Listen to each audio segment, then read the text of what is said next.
நாட்டில் டெங்கு காய்ச்சலுக்கு பாதிக்கப்பட்டவர்களுடைய எண்ணிக்கையில் தமிழகம் 2வது இடத்தில் உள்ளதாக மத்திய சுகாதாரத்துறை அமைச்சகம் தெரிவித்திருக்கிறது. இது ஒரு அதிர்ச்சிகரமான ஒரு புள்ளிவிவரம். இந்த டெங்கு காய்ச்சலால் பாதிப்பு என்பது தமிழகத்திலே சமீப நாட்களில் அதிகரித்து வருவதை நாம் பார்க்க முடிகிறது. அது பற்றிய ஒரு செய்தி தொகுப்பு இருக்கிறது. அந்த தொகுப்பை பார்த்துவிட்டு இந்த விவாதத்தில் தொடர்ந்து இந்த துறை சார்ந்தவர்களோடு அலசலாம். நாடு முழுவதும் மொத்தம் 28,792 பேர் டெங்கு நோயால் பாதிக்கப்பட்டுள்ளதாகவும், அதிகபட்சமாக கேரள மாநிலத்தில் 13,913 பேர் டெங்குவால் பாதிக்கப்பட்டுள்ளதோடு இதுவரை 23 பேர் உயிரிழந்துள்ளதாகவும் மத்திய சுகாதார அமைச்சகம் தெரிவித்துள்ளது. கேரளாவுக்கு அடுத்தபடியாக தமிழகத்தில் 5,500 பேருக்கு டெங்கு காய்ச்சல் கண்டறியப்பட்டுள்ளதாக தமிழக சுகாதாரத்துறை கூடுதல் இயக்குநர் வடிவேலன் தந்தி தொலைக்காட்சிக்கு அளித்துள்ள பிரத்யேக பேட்டியில் தெரிவித்துள்ளார். நெல்லை, ஈரோடு, திருப்பூர் மாவட்டங்களில் டெங்கு காய்ச்சல் வேகமாக பரவி வரும் நிலையில் டெங்கு காய்ச்சலை கட்டுப்படுத்த தமிழகம் முழுவதும் 25,716 கொசு ஒழிப்பு பணியாளர்கள் நியமிக்கப்பட்டு 3,016 சுகாதார ஆய்வாளர்கள் மேற்பார்வையில் கொசு ஒழிப்பு பணி தீவிரப்படுத்தப்பட்டுள்ளதாகவும் அவர் தெரிவித்தார். ஆங்காங்கே காய்ச்சல் பாதிக்கப்பட்ட பகுதிகளில் மக்களுக்கு தேவையான சிகிச்சைகளை அளிக்கும் பொருட்டு நடமாடும் மருத்துவ குழுக்கள் மூலம் கிட்டத்தட்ட 420 மற்றும் கிட்டத்தட்ட 780 ஆர்பிஎஸ்கே என்ற மருத்துவ குழுக்கள் மூலம் மருத்துவ முகாம்கள் நடத்தி தேவைப்படுவர்களுக்கு அங்கேயே சிகிச்சை அளித்து மேலும் தேவைப்படும் நபர்களுக்கு மருத்துவமனைகளுக்கு அனுப்பி வைக்கக்கூடிய பணிகளும் அங்கங்கே நடைபெற்று வருகின்றன. பள்ளி மாணவர்கள் உள்ளிட்ட அனைத்து தரப்பினருக்கும் நிலவேம்பு கஷாயம் வழங்கக்கூடிய பணிகளும் நடைபெற்று வருகின்றன. பள்ளி மாணவர்கள் மற்றும் சத்துணவு பணியாளர்களுக்கு விழிப்புணர்வு பயிற்சிகளும் மேற்கொள்ளப்பட்டு அவர்கள் மூலமும் இந்த டெங்கு குறித்த விழிப்புணர்வு ஏற்படுத்தப்பட்டு வருகின்றது. டெங்குவை தடுக்க மாநில எல்லையில் சோதனை மேற்கொள்ளப்பட்டு வருவதாகவும், அரசு மருத்துவமனை, ஆரம்ப சுகாதார நிலையங்களில் போதிய மருந்துகள் கையிருப்பு உள்ளது என்று சொல்கிறார் வடிவேலன்.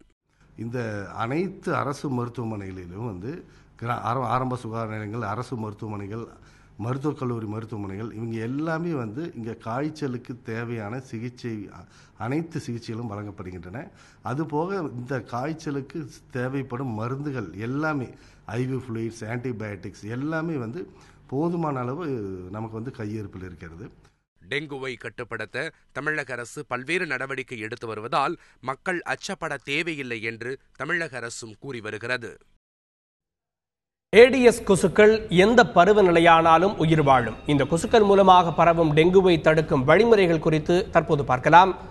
டெங்கு காய்ச்சலை பரப்பும் ஏடிஎஸ் கொசுக்கள் முதலில் மழைக்காலத்தில் மட்டுமே உருவாகி வந்தன என்றும், அதனால் மழைக்காலத்தில் டெங்கு காய்ச்சலுடைய பாதிப்பு அதிகமாக இருந்ததாகவும் கூறப்பட்டது.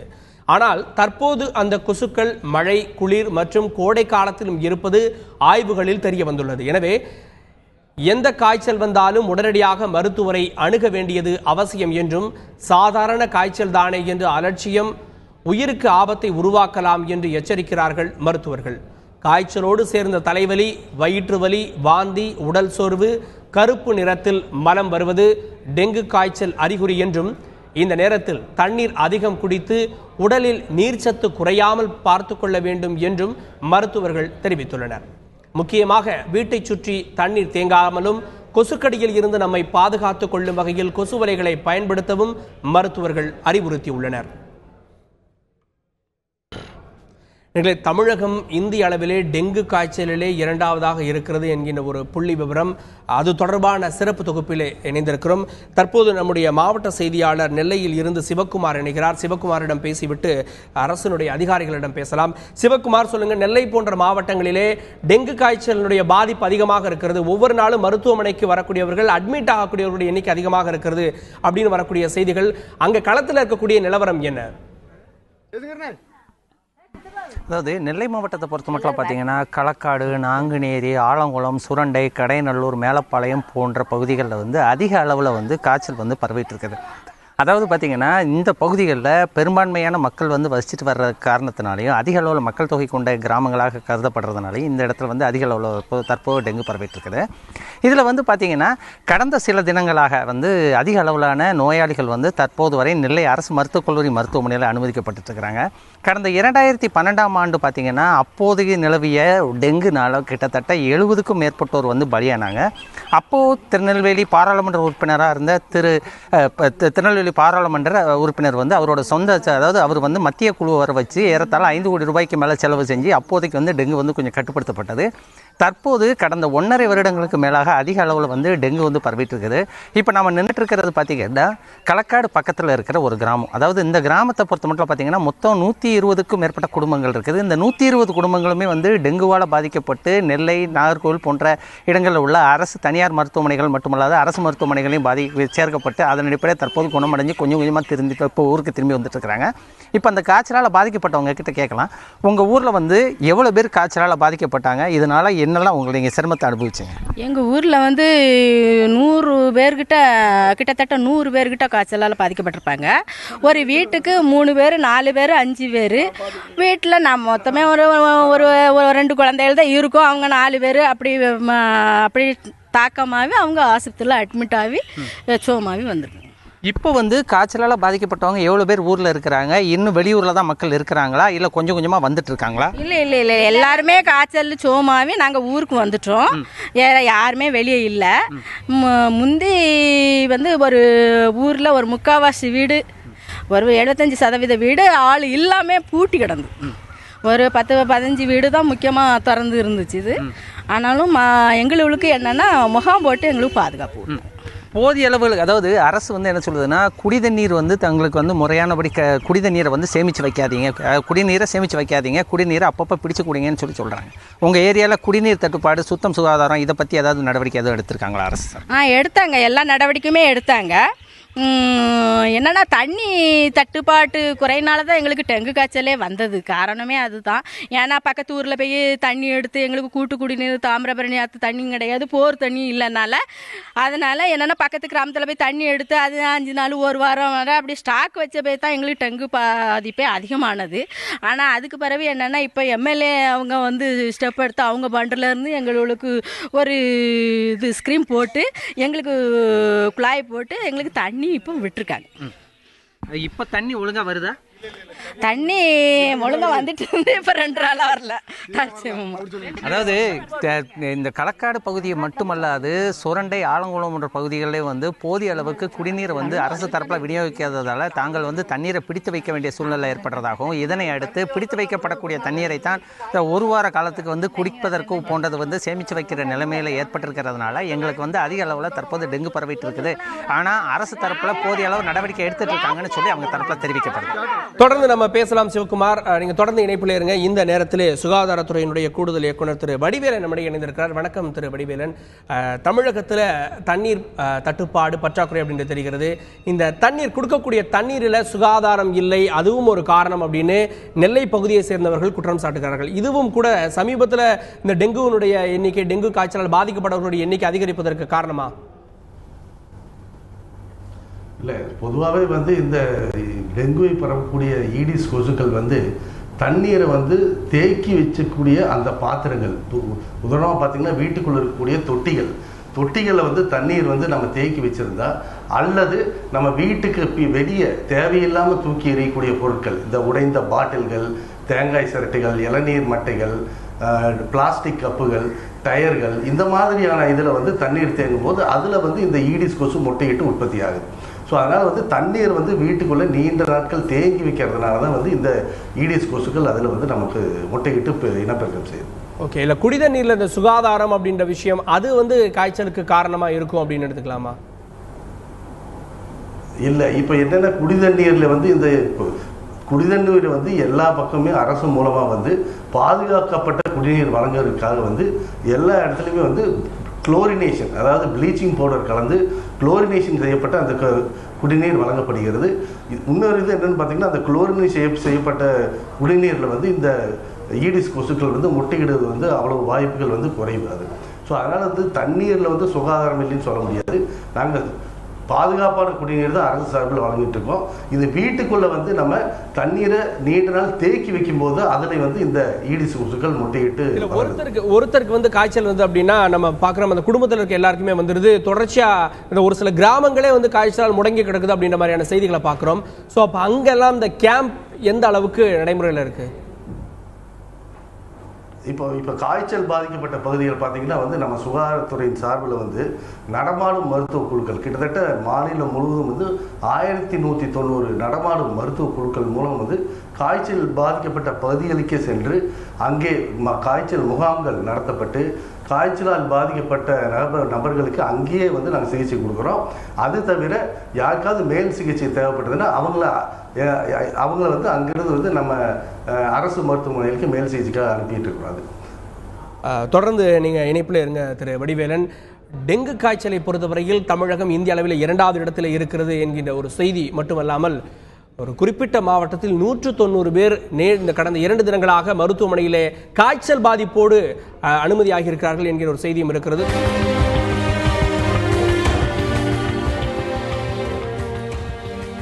டெங்கு காய்ச்சல் குறித்து மத்திய சுகாதாரத்துறை கொடுத்திருக்கக்கூடிய ஒரு புள்ளி விவரத்திலே தமிழகம் 2வதாக இருக்கிறது என்கிற ஒரு அதிர்ச்சியான ஒரு செய்தி கிடைத்திருக்கிறது. ஒவ்வொரு மாவட்டத்தில் இருக்கக்கூடிய இந்த டெங்கு காய்ச்சல் பாதிப்பு, மாவட்டங்களுக்கு வரக்கூடிய அனுமதிக்கப்படக்கூடிய நோயாளிகளுடைய எண்ணிக்கை என்பது வேறுபட்டதாக இருக்கிறது. புள்ளி விவரங்களில் வேறுபாடுகள் காட்டப்படுகிறதா என்கிற கேள்வியும் கூட இருக்கிறது.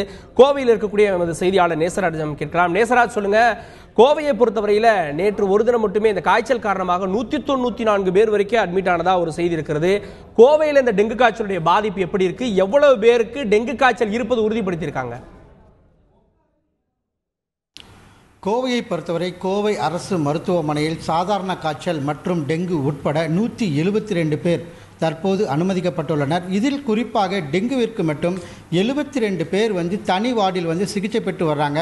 குறிப்பாக இந்த சிகிச்சையின் போது ரத்தம் அதிகமாக தேவைப்படுவதால் பொதுமக்கள் தாமாக ரத்தம் கொடுக்கலாம் என மருத்துவக் கல்லூரி முதல்வர் அசோகன் தெரிவித்துள்ளார். அதே போல தனி வார்டில் சிகிச்சை பெறும் அவர்களை தனியாக சீரிய முறையில் கவனித்துட்டு வர்றாங்கன்னு தெரிவிச்சிருக்காங்க. தற்போது நம்மிடையே கோவை மருத்துவக் கல்லூரி முதல்வர் அசோகன் இருக்கார், அவர்கிட்டே கேட்போம். சார், தற்போது இந்த டெங்கு காய்ச்சல் பற்றி சொல்லுங்கள். வணக்கம். இப்போது கடந்த 2 மாதங்களாக நமக்கு காய்ச்சலினால் உள்நோயாளிகளாக கோவை அரசு மருத்துவக் கல்லூரி மருத்துவமனையில் அனுமதிக்கப்படுபவர்களின் எண்ணிக்கை அதிகமாக உள்ளது. இது உங்களுக்கே தெரியும், இப்போ கேரளாவில் இந்த சீசன் ரெய்னி சீசன் இருக்குது. மோரோவர் நமக்கு கேரளா பார்டரில் இருக்கிறதுனால கேரளாவில் இந்த ஃபீவர் டெங்கு ஃபீவர் எண்டமிக்காக இருக்கிறதுனால நமக்கு நிறைய ஃப்ளோட்டிங் பாப்புலேஷன் இருக்காங்க. ப்ளஸ் பொள்ளாச்சி, நம்ம கோயம்புத்தூர் டிஸ்ட்ரிக்ட் மற்றும் திருப்பூர், ஈரோடு, நீலகிரிஸ், இந்த 4 டிஸ்ட்ரிக்ட்டுமே நம்ம கோயம்புத்தூர் மெடிக்கல் காலேஜுக்கு நிறையா வர்றாங்க. இதில் முன்னால் ப்ரைவேட் ஹாஸ்பிட்டல்ஸ்லேயும் டெங்கு ஃபீவர் அந்த மாதிரி பேஷண்ட்ஸ் அட்மிஷன் ஆகிட்டு இருந்தாங்க. இப்போ அரசாங்க மருத்துவமனைக்கு வர்றவங்களோட நம்பர்ஸ் அதிகமாக இருக்குது. ஏன்னா இப்போ நம்ம சுகாதாரத்துறை அமைச்சர் மற்றும் உள்ளாட்சித்துறை அமைச்சர் எல்லாம் நமக்கு ரிவ்யூ மீட்டிங் நடத்தினாங்க. அப்போ ப்ரைவேட் ஹாஸ்பிட்டல்ஸில் போய் கடைசி நேரத்தில் அவங்களுக்கு அந்த வசதி இல்லாமல் வரும்பொழுது அந்த ஃபீவரோட வீரியம் அதிகமாக இருந்து அவங்களுக்கு அந்த தண்ணிச்சத்து குறைச்சோ, அதாவது டீஹைட்ரேஷன், டெங்கு ஷாக் அல்லதுன்னா ஹெமரேஜிக் ஷாக், அந்த மாதிரி சுச்சுவேஷனில் வரும்போது சில பீடியாட்ரிக்லாம் ARDSன்னு சொல்கிற அக்யூட் ரெஸ்பிரேட்டரி டிஸ்ட்ரெஸ் சிண்ட்ரோம், அது மாதிரி வரும்போது நம்மளால் ரொம்ப அவங்களுக்கு ஹெல்ப் பண்ண முடியலை. அப்படி வர்ற வழியிலே சிலர் அதை உயிரிழந்திருக்காங்க. இதை அவாய்ட் பண்ணுறதுக்காக கவர்மெண்ட்டு சில ப்ரோட்டோக்கால் கொடுத்துருக்காங்க. எல்லாரையும் WHO ப்ரோட்டோக்கால் ஃபாலோ பண்ண சொல்லியிருக்காங்க எல்லா ப்ரைவேட் ஹாஸ்பிட்டல்ஸும். இது போக காய்ச்சல்ன உடனே சும்மா மெடிக்கல் ஷாப்பில் போய் டேப்லெட் வாங்கி இந்த காய்ச்சல் இன்னும் மோசமாக்காமல் டாக்டர்களை, அதை எஸ்பெஷலி அரசு மருத்துவமனையை அணுகி ட்ரீட்மெண்ட் எடுத்துக்கிற சொல்லி அறிவுறுத்தப்பட்டிருக்காங்க. இப்படி வர்றதுனால நமக்கு நாளுக்கு நாள் காய்ச்சலால் வருவங்களின் எண்ணிக்கை அதிகமாக உள்ளது.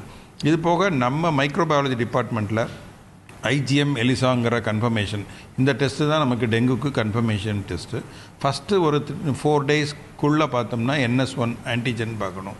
5 டேஸ்க்கு மேலே ஃபீவர் இருக்கிறவங்களுக்கு நம்ம பார்க்குறது இது IgM எலிசா. இந்த IgM எலிசா நம்ம ஸ்டேட்லேயே வெரி ஃபியூ பிளேசஸில் தான் பண்ணுறோம். அதில் நம்ம கோவை அரசு மருத்துவக் கல்லூரியில் மைக்ரோபயாலஜி டிபார்ட்மெண்ட்டில் பண்ணிகிட்ருக்காங்க. இது பண்ணுறதுனால நமக்கு கன்ஃபர்மேஷன் நம்பர் அதிகமாக இருக்குது. நிறையா பேஷண்ட்ஸ் இப்போ போன மாதம் எடுத்துக்கிட்டோம்னா 497 இந்த எலிசா பாசிட்டிவ்லோடு இருந்தாங்க. அதில் நியர்லி 495 வந்து ரெக்கவர்ட் வெல் அப்புறம் வீட்டுக்கு போயிட்டாங்க. ஸோ இதனால் டெங்குங்கிறத பார்த்து உடனே பயப்பட வேண்டிய அவசியம் கிடையாது. இதில் இந்த மாதிரி அதிலோட காம்ப்ளிகேஷன்ஸ் என்னென்ன அப்படிங்கிறது, இந்த மாதிரி சாதாரணமாக ஃபீவர்னு இருந்தாலே நமக்கு டீஹைட்ரேஷன் தான் முக்கியம். ஸோ அதனால் தண்ணி சத்து குறையாமல் பார்த்துட்டு ஆக்சுவலாக அடிக்கடி தண்ணீர் அதிகமாக சாப்பிட்டுக்கிறணும், இல்லை ஜூஸஸ் மாதிரி குடிச்சுக்கிறணும். இப்போ வாய் வழியாக எடுத்துக்கிற முடியாதவங்க, அதட்ஸ் வாமிட்டிங் இல்லை நாசியாக இருக்கும்போது அவங்கள உள்நோயாளியாக அனுமதிக்கப்பட்டு அவங்களுக்கு இன்ட்ராவீனஸ் ஃப்ளூயிட்ஸ் கொடுத்துட்ருக்கோம்.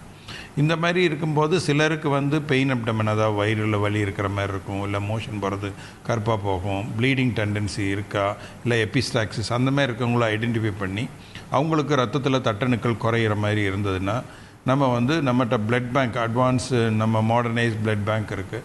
அங்கே வந்து நிறையா பிளட் காம்போனன்ட்ஸ் செப்பரேட் பண்ணுறாங்க. அந்த பிளட் காம்போனன்ட்ஸ் செப்பரேட் பண்ணுறதுல பிளேட்லெட்டோ இல்லை பிளாஸ்மாவோ இல்லை நமக்கு அவங்களுக்கு தேவையான அந்த பேக்டு செல் இந்த மாதிரி நம்ம கொடுக்குறோம். இப்போது ஒரு நாளைக்கு ஆவரேஜாக ஒரு 100-120 பேருக்கு இந்த மாதிரி 120 யூனிட்ஸ் கொடுக்குற மாதிரி இருக்குது.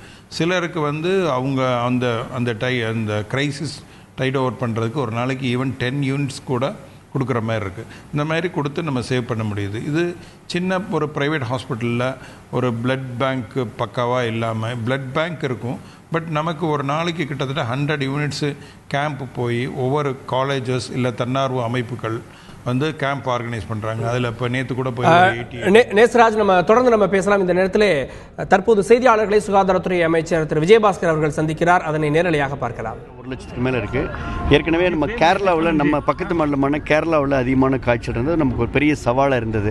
அதை தொடர்ந்து ஏதோப்பட்ட காய்ச்சல் வந்ததுக்கு பின்னால் அரசு வேகமான நடவடிக்கைகளை தொடர்ந்து மாண்புமிகு அம்மாவுடைய அரசு முதலமைச்சர் அவர்கள் வேகமான முன்னெச்சரிக்கை நடவடிக்கைகளை எடுத்ததுனால தான் இன்றைக்கு நம்ம தொடர்ந்து கட்டுக்குள்ளே இருக்கிறது.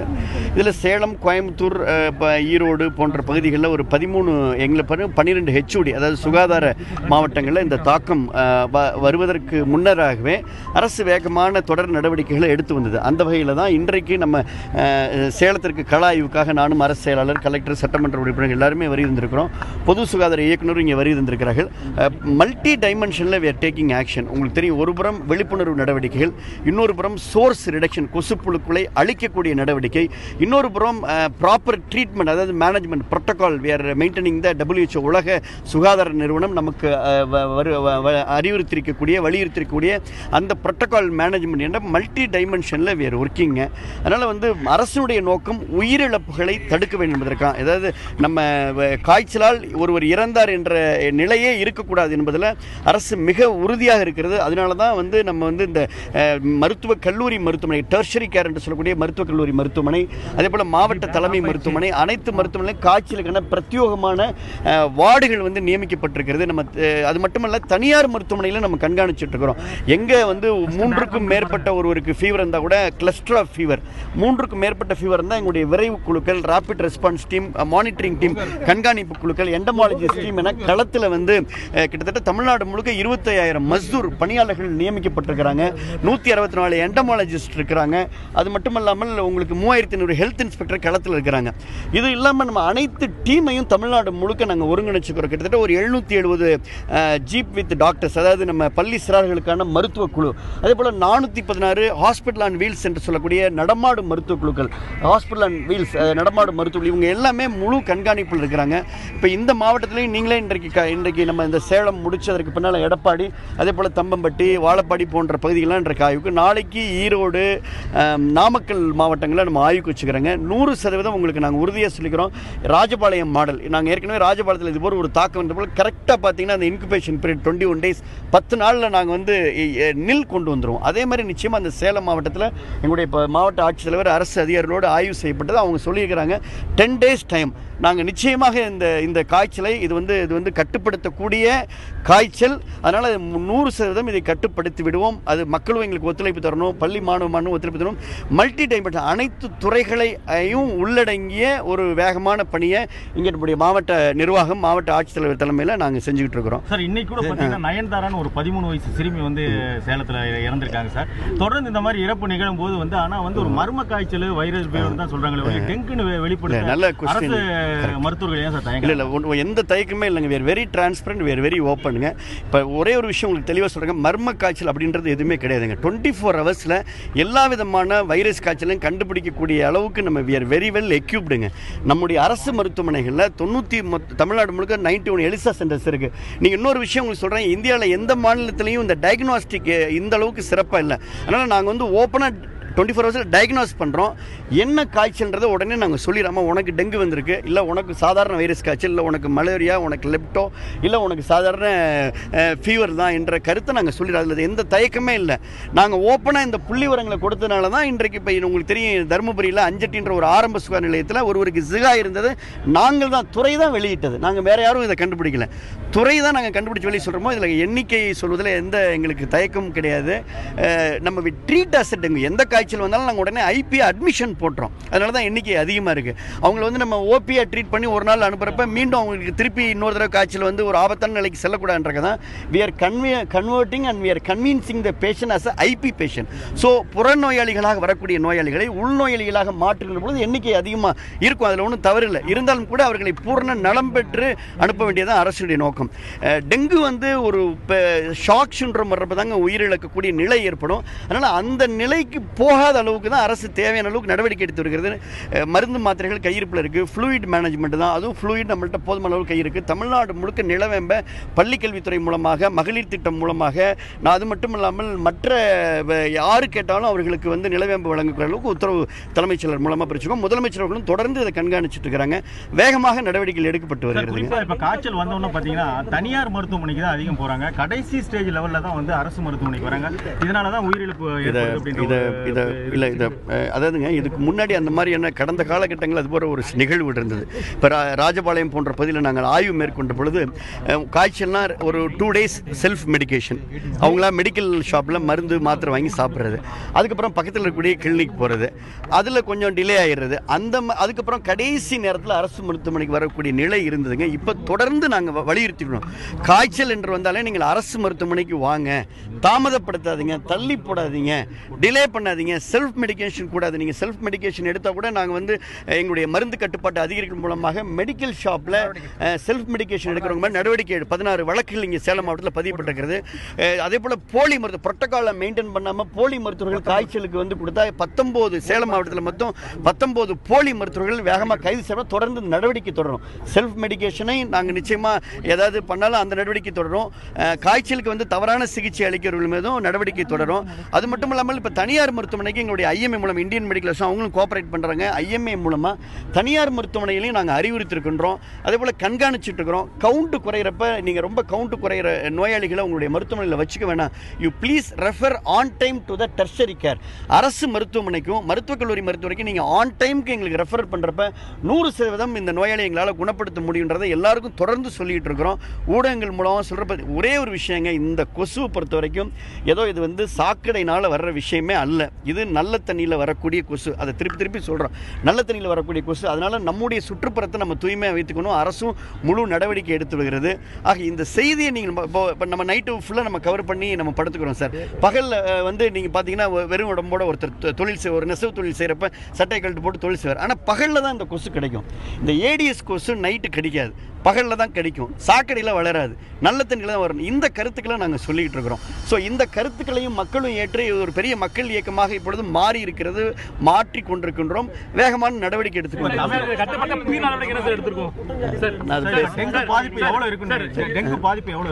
இல்லை சார், இப்போ 5000 நோயாளிகள் தமிழ்நாடு முழுக்க இந்த ஓராண்டில் இருக்காங்கன்றதை நாங்கள் ஏற்கனவே வெளியிட்டிருக்கிறோம். இதில் வந்து எந்த தயக்கமே கிடையாது சார். இது முழுமையாக கட்டுப்படுத்த என்ன மாதிரி புதிய முயற்சி?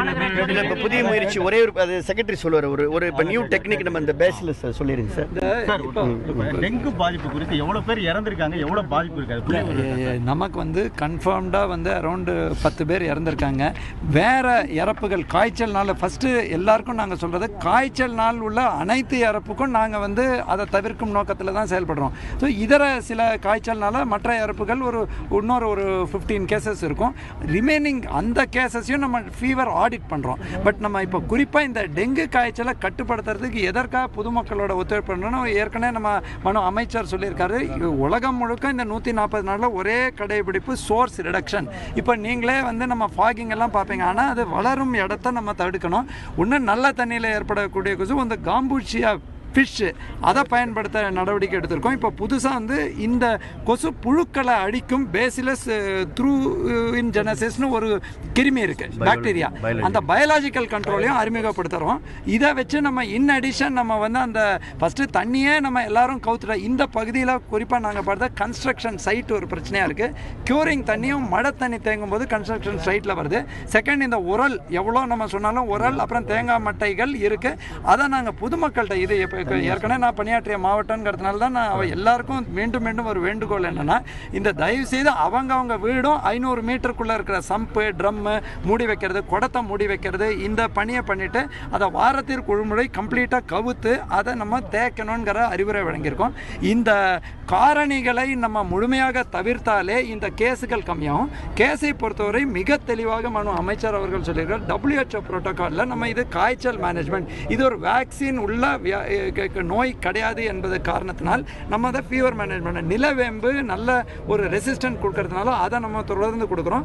காய்ச்சலை வந்து மருத்துவர் மூலமாக கண்காணிக்க சொல்கிறோம். இது டெங்கு காய்ச்சலா, மலேரியா, சிக்கன் குனியாவா, மற்ற காய்ச்சல் தெளிவாக நான் சொல்கிறேங்க. மற்ற அனைத்து காய்ச்சல்களும் மலேரியா, சிக்கன் குனியா, லெப்டோஸ்பைரோசிஸ் போன்ற அனைத்து காய்ச்சல்களும், கேஸ்ட்ரோஎன்ட்ரைட்டிஸ், என்செஃபலைட்டிஸ் போன்ற காய்ச்சல்கள் கடந்த ஆண்டை விட மிகவும் குறைவாக வந்துள்ளது.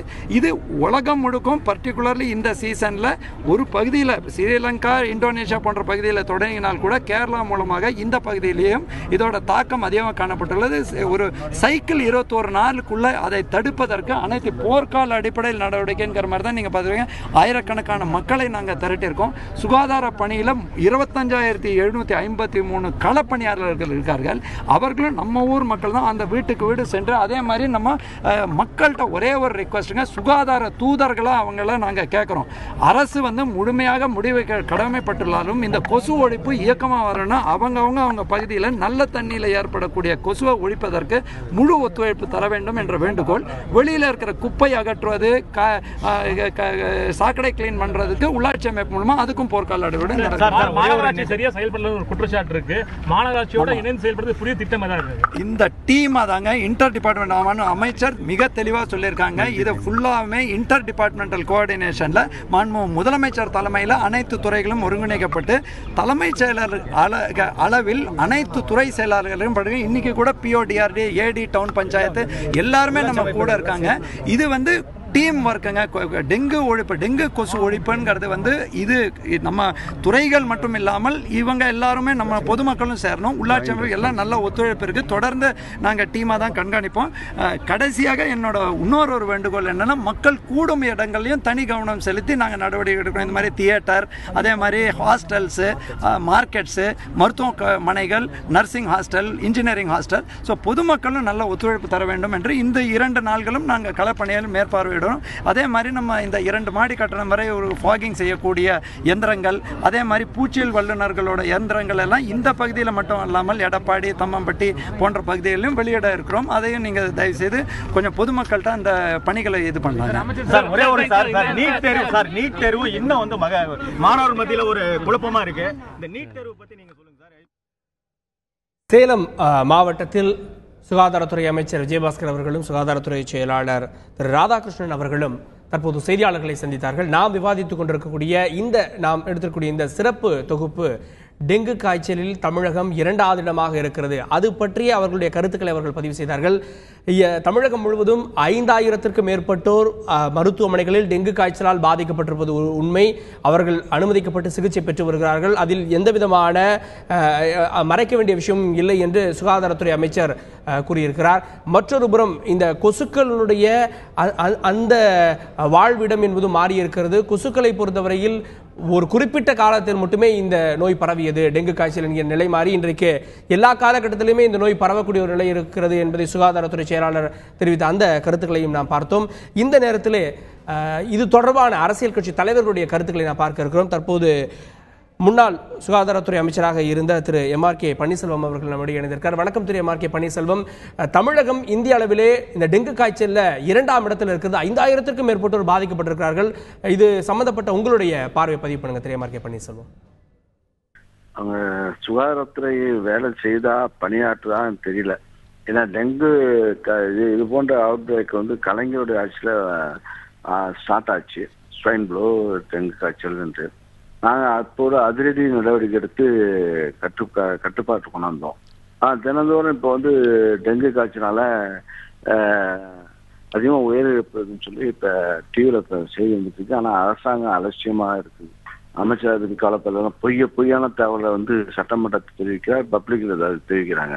ஆனால் எங்கே பார்த்தாலும் எல்லா கிராமத்தில் பார்த்தாலும் எங்கே பார்த்தாலும் ஜுரம், விஷ ஜுரம்னு சொல்லி ரிப்போர்ட் பொய்யாகுது. ஆனால் வந்து வில்லேஜ் ஹெல்த் நர்ஸ் வந்து பணியாற்றுறாங்கன்னு தெரியல. அப்போ வந்து நாங்கள் வந்து கிராம அளவில் முடுக்கி விட்டோம். கழக ஆட்சி காலத்தில் கிராம அளவில் வந்து பணியாற்றி எல்லாத்துக்கும் டெங்குக்கு உரிய கொசு கட்டுப்படுத்துறதுக்கு நாங்கள் செஞ்சோம். அது ஒரு பஞ்சாயத்துக்கும் பணம் நிதியை ஒதுக்கி செஞ்சு அது மூலமாக வந்து ப்ளீச்சிங் பண்ணுறது, தெரு சுத்தம் பண்ணுறது எல்லாம் செஞ்சோம். அவசர போர்க்கால நடவடிக்கை எடுத்தோம். ஆனால் இந்த ஆட்சியில் வந்து எந்த நடவடிக்கையும் எடுக்கலை, யாரும் வேலை செய்யலை. சுகாதாரத்துறை டிபார்ட்மெண்ட் ஸ்டாஃபும் சரியாக பணியாற்றல, மருத்துவர்களும் இல்லை, எதுவுமே இல்லை. எந்த செய்தியும் எந்த நடவடிக்கையும் எடுக்கவில்லை. ஆனால் இப்போ செய்தி மட்டும் சுற்றி பார்த்தார், அமைச்சர் பார்த்தார் பேசுகிறார், சட்டமன்றத்தில் வந்து நாங்கள் கட்டுப்பாடுன்னு சொன்னாங்க. தினந்தோறும் உயிரிழப்பும் போல இப்போ மக்கள் பயந்து கொண்டு பீதியில் இருக்கின்றார்கள்.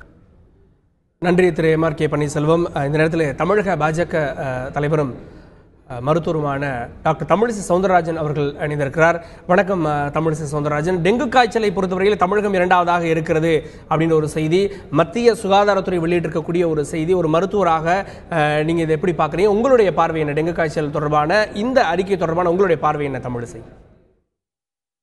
டெங்கு காய்ச்சல் தமிழகம் முழுவதும் அதிகமாக இருக்கிறது. டெங்கு காய்ச்சல்னு இல்ல, என்னன்னு தெரியாம பரிசோதனையில் கண்டுபிடிக்க முடியாமல் விஷ காய்ச்சல் என்ற ஒரு காய்ச்சலும் அதிகமாக பாதிக்கப்படுது. இன்னொன்று, இந்த காய்ச்சல் வந்து முதல்லாம் கிராமப்புறத்திலையும் மிகவும் பின்தங்கிய இடங்களிலும் மட்டும்தான் இருந்தது. அதனால சுகாதார கேடுனால வருது அப்படின்லாம் சொல்லலாம். ஆனா நீங்க இப்பொழுது இந்த டெங்கு காய்ச்சலா இருக்கட்டும், விஷ காய்ச்சலா இருக்கட்டும், அது பரவி இருக்கிற இடங்கள் பார்த்தீர்கள் என்றால் நகரங்கள், கோவை போன்ற இடங்களில் ஒரே நேரத்தில் கொத்து கொத்தாக குழந்தைகளும் பெரியவர்களும் அனுமதிக்கப்பட்டிருக்கிறார்கள். ஆக இது முதலில் என்ன என்று பார்க்க வேண்டும். ஏனென்றால் புதிய வைரஸ் கிருமிகளும் மிக அதிகமாக பாதிக்கப்படுகிறது என்று டெங்கு காய்ச்சல் என்று நிரூபிக்கப்பட்ட காய்ச்சல்.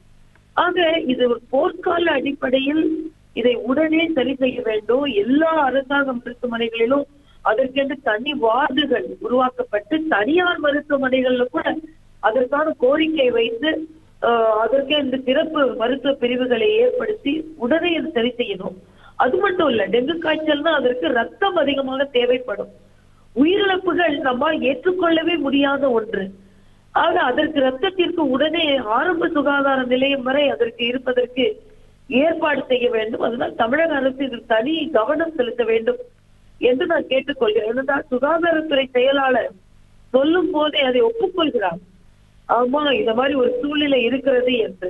ஆனால் அதை இன்னும் அதிக கவனத்தோடும் அதிக வீரியத்தோடும், எப்படி காய்ச்சலின் வீரியத்தோடு நாம் அதை தடுக்கும் வீரியம் இன்னும் அதிகமாக இருக்க வேண்டும் என்பதும் எனது கோரிக்கையாக இருக்கிறது. நன்றி டாக்டர் தமிழிசை, உங்களுடைய கருத்துக்களை பதிவு செய்தீர்கள். தற்போது சுகாதாரத்துறை அமைச்சருடைய பேட்டி 5000க்கும் மேற்பட்டோர் மருத்துவமனைகளை இருப்பதை உறுதி செய்கிறது. இதைதான் மத்திய சுகாதாரத்துறை அமைச்சகம் வெளியிட்டிருக்கக்கூடிய நேற்றைய அந்த புள்ளி விவரம் சொன்னது. ஆனால் ஒவ்வொரு மாவட்ட மருத்துவமனைகளிலும் அரசு தலைமை மருத்துவமனைகளிலும் இருக்கக்கூடிய நோயாளிகளுடைய எண்ணிக்கை, குறிப்பாக இந்த காய்ச்சல் காரணமாக மர்ம காய்ச்சல் அல்லது விஷ காய்ச்சல் என்று அனுமதிக்கப்பட்டிருக்கக்கூடியவர்களுடைய எண்ணிக்கை அதிகமாக இருக்கிறது. நேற்று ஒரு நாள் மட்டும் கிட்டத்தட்ட 170க்கும் மேற்பட்டோர் கோவை அரசு தலைமை மருத்துவமனையில் அனுமதிக்கப்பட்டிருப்பதாக நமது செய்தியாளர் தெரிவித்த கருத்துக்களை நாம் பார்த்தோம். அதே நேரத்தில் டெங்கு காய்ச்சல் என கண்டறியப்பட்டவர்கள் 74 பேர். இதனுடைய தொடர் பாதிப்புகள் என்பது எப்படி இருக்கிறது, அரசுடைய நடவடிக்கை எப்படி இருக்கிறது என்பதை தொடர்ந்து இந்த சிறப்பு தொகுப்பிலே அலசலாம். அச்சுறுத்தக்கூடிய டெங்கு இந்தியாவை பொறுத்தவரையில் தமிழகம் 2ஆம் இடம் டெங்கு காய்ச்சலால் பாதிக்கப்பட்டவர்கள் என்கின்ற இந்த புள்ளி விவரம், அதன் அடிப்படையிலான சிறப்பு தொகுப்பில் இணைந்திருக்கிறோம். திருச்சி செய்தியாளர் விஜயகோபால் தற்போது இணைந்திருக்கிறார். விஜயகோபால், சொல்லுங்க, திருச்சியை பொறுத்தவரையில் திருச்சி தலைமை மருத்துவமனையில் இந்த காய்ச்சல் பாதிப்பு, டெங்கு காய்ச்சல் பாதிப்பு காரணமாக எவ்வளவு பேர் அனுமதிக்கப்பட்டிருக்காங்க? அங்க இருக்கக்கூடிய கள நிலவரம். திருச்சி மாவட்டத்தை பொறுத்தவரை மொத்தம் 139 பேர் காய்ச்சல் என்ற கணக்கில் அனுமதிக்கப்பட்டுள்ளனர். இவர்களில் 6 பேர் குழந்தைகள் மற்றும் இன்னொரு 6 பேர் பெரியவர்கள் என மொத்தம் 12 பேருக்கு டெங்கு காய்ச்சல் அறிகுறிகளோடு சிகிச்சை பெற்று வருகின்றனர். நேற்று ஒரு நாளில் மட்டும் 34 பேர் காய்ச்சல் என்று அனுமதிக்கப்பட்டிருக்கின்றனர். திருச்சி மாவட்டத்தை பொறுத்தவரை மாநகரத்தை விட புறநகர் பகுதியில் டெங்கு காய்ச்சலின் தாக்கம் என்பது மிக அதிகமாக இருக்கிறது. ஆகவே இந்த டெங்கு காய்ச்சல் அறிகுறியுடன் வருபவர்களை கண்காணிக்கவும் சிகிச்சை அளிக்கவும் தொடர்ச்சியாக 12 குழுக்கள், பெரியவர்களுக்கு 12 குழுக்கள் என்று சிறியவர்களுக்கு 6 குழுக்கள் என்றும் தொடர்ச்சியாக சுழற்சி முறையில் இவர்களுக்கு பணியாற்ற அனுமதிப்பிருப்பாக திருச்சியுடைய அரசு மருத்துவமனை டீன் பொறுப்பு முதல்வர் அனிதா நம்மிடம் தெரிவித்திருக்கிறார். ஆக மொத்தம் இவர்களுடைய சிகிச்சை என்பது தற்பொழுது தரமான சிகிச்சை அவர்கள் முழுமையாக வழங்கப்பட்டு வருகிறது என்றாலும் கூட தடுப்பு ஏற்பாடுகள் சரிவர இல்லை என்று குற்றம் சாட்டுகின்றனர் சமூக ஆர்வலர்கள். இது குறித்து நம்மிடம் பேசுவதற்காக சமூக ஆர்வலர் அமல் ஆண்டை நம்ம அருகில் இருக்கார். அவர்கிட்ட கேட்போம். சார் வணக்கம். இப்போ டெங்கு பொறுத்த வரைக்கும் தமிழக அரசு உட்பட பல்வேறு துறைகள் இணைந்து எடுக்கின்ற இந்த முயற்சிகள் சரியா இருக்கா? அதை பற்றி உங்கள் பார்வை என்ன? வருமுன் காப்போம் அப்படின்றது தான் ஒரு சிறந்தது. எந்த ஒரு நோயுமே வர்றதுக்கு முன்னாடி அது காக்கிறதுக்கு உண்டான வேலைகளை சுகாதாரத்துறையினர் சரிவர செய்ய தவறிட்டாங்கன்னு தான் நான் சொல்லுவேன். போன தடவை இருந்ததை விட இந்த தடவை கம்மி என்றாலும் கூட வருமுன் காப்போம் என்று சொல்லக்கூடிய கொசு அழிப்பு கருவிகள் இதெல்லாம் பயன்படுத்துகிறத அரசு இன்னும் விரிவாக செயல்படுத்தணும். அதே போல் அரசியல் தலைவர்களுக்கு என்னோட கனிவான கோரிக்கை என்னவென்றால், தமிழகத்துக்கு தரம் வாய்ந்த எய்ம்ஸ் மருத்துவமனை ஒன்று வேண்டும் என்று கேட்பதெல்லாம் விட்டுவிட்டு இதுவும் ஒரு மருத்துவக் கல்லூரியுடன் சேர்ந்த ஒரு மருத்துவமனை தான். இந்த மருத்துவமனையை எய்ம்ஸ் மருத்துவமனை அளவிற்கு உபகரணங்கள் வாங்கி போட்டு நல்லபடியாக தரம் உயர்த்த நடவடிக்கை எடுத்தார்களேயானால் எந்த ஒரு பொருட்டும் ஏழை மக்களுக்கு நல்லபடியாக சென்றடையும் என்பதை இவ்வளவு நேரம் பேசிய தலைவர்களுக்கு நான் பழிவாக. இவர்களை பொறுத்தவரை, சமூக ஆர்வலை பொறுத்தவரை, அரசு நோயால் பாதிக்கப்பட்ட மக்களுக்கு அளிக்கும் சிகிச்சையை விட அதை தடுப்பு ஏற்பாடுகள் செய்வதில் முன்னேற்பாடுகளில் இருக்க வேண்டும் என்பதுதான் சமூக கோரிக்கையாக இருக்கிறது. நிச்சயமாக நீங்கள் தொடர்ந்து இணைப்பில் இருங்க திருச்சி விஜயகோபால். இந்த நேரத்தில் புதிய தமிழகம் கட்சியை சேர்ந்த நிறுவன தலைவர் டாக்டர் கிருஷ்ணசாமி அவர்கள் இணைந்திருக்கிறார். திரு கிருஷ்ணசாமி வணக்கம். இந்தியாவிலே பொறுத்தவரையில் தமிழகம் 2வது இடத்தில் இருக்கிறது டெங்கு காய்ச்சல் அப்படின்ற ஒரு அதிர்ச்சிகரமான புள்ளி விவரம் வந்திருக்கிறது. அது தொடர்பான உங்களுடைய பார்வைகளை பதிவு பண்ணுங்க திரு கிருஷ்ணசாமி.